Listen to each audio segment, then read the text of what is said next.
¿A 7 euros? Sí. La grande es cara,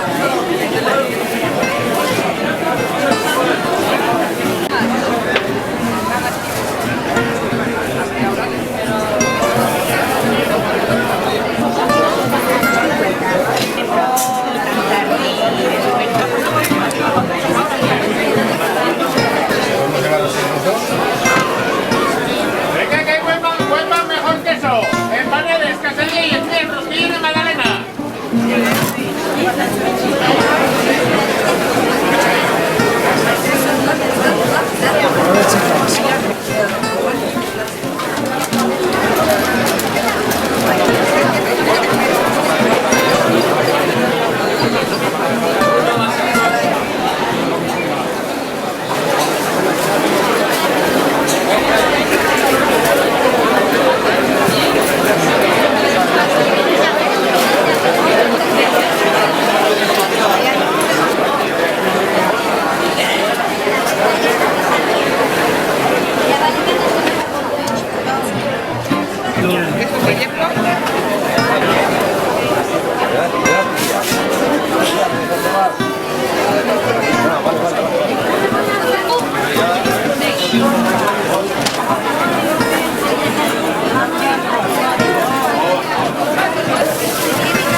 Esto lo saca luego hay que limpiarlo un poco porque... Mira, que la primera le pillamos en otro sitio.